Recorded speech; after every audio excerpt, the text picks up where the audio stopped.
Hello, I'm Aubni, and in this series I will show you the process through which I go to make a minigame.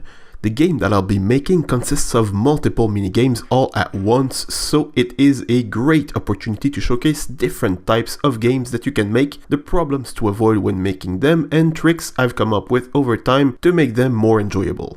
If you want to know more about the whole minigame, I suggest you watch the first episode of this series where I give a description of the entire project. In this episode, we will be taking a look at Minecart Mazes and how they will be implemented in my game. Now, this sort of game might not be very common and it's not necessarily one that can have the most variation, but I still think they can be an interesting challenge to design and to play.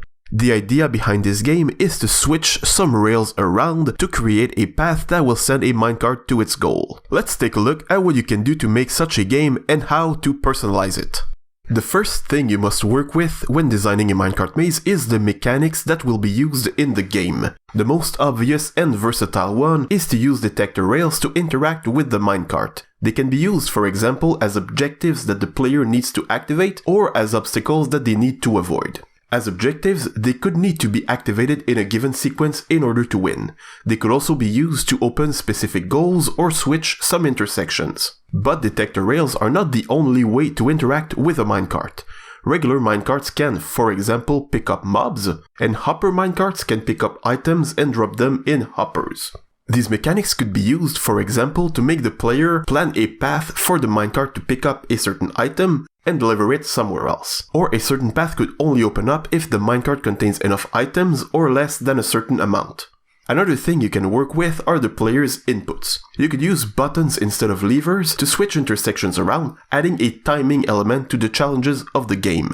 Or you could go the opposite way and deactivate the inputs when the minecart is going through the maze, so that nothing could be changed once the game has started. You could also link some intersections together so that they change with the same input, making it a lot harder to solve. When you're decided on the mechanics of your game, you can start looking at its layout. The game will usually consist of two different types of elements assembled together. T-shaped intersections connected together by lines of rails. You cannot make four-way intersections with rails, so they will need to be three ways. Since these intersections will be what the player controls, you will need to add as many as possible, otherwise the game will be too simple. For the rail lines, the only suggestion I have is to make them at least 3 blocks long if you use detector rails. That way, if you place it in the middle, the detector rail will not affect adjacent intersections. You don't have to do that, however, as that could be a mechanic that you want to play with, but it might be harder to design it specifically how you want, and you will definitely need to pay attention to how rails are affected by cardinal directions.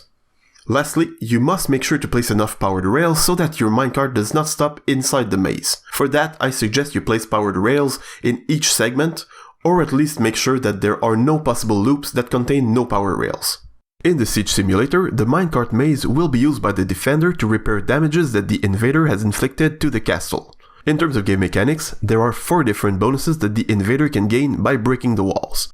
The minecart maze will allow the defender to remove those bonuses, so it will need to have 4 different goals. Each one of these goals will start closed, and there will be a switch specific to each that will open them. Opening a goal will, however, close all the others. This means that the player will need to activate the correct switch for the goal they are aiming for, and then find a way towards said goal without activating any other switch. The switch and goal pairs will be color-coded to make things easier to use. The intersections will be controlled by levers, and the player will be able to switch them at any time during the game.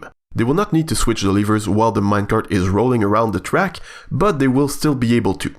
Redstone-wise, it's very simple, but it involves quite a bit of wiring.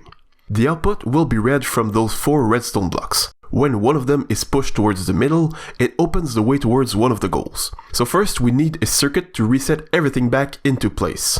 This is done very simply by powering these 4 central pistons. This circuit is activated every time the minecart enters the maze to make sure that each new run starts fresh. Then we take the output of each detector rail and shorten it down to 2 ticks with a comparator and a repeater. This shorter output will extend one of those pistons to push its redstone block. Then, 1 tick later, it powers the reset line, pushing back all redstone blocks, except the one we just pushed, because this piston is still extended. This makes a simple but robust selector that should not fail if used in this game. Then we just need to wire each output to the goal it activates, and we're done for this part of the game. We can then add an item filter to each goal to verify that the players send the right materials in the maze and the minigame will be complete. So this is it for the Minecart Maze part of the Siege Simulator. In the next episode, we will be taking a look at treasure hunts and item crafting and how they will be implemented in my game. I hope you enjoyed and see you in the next one.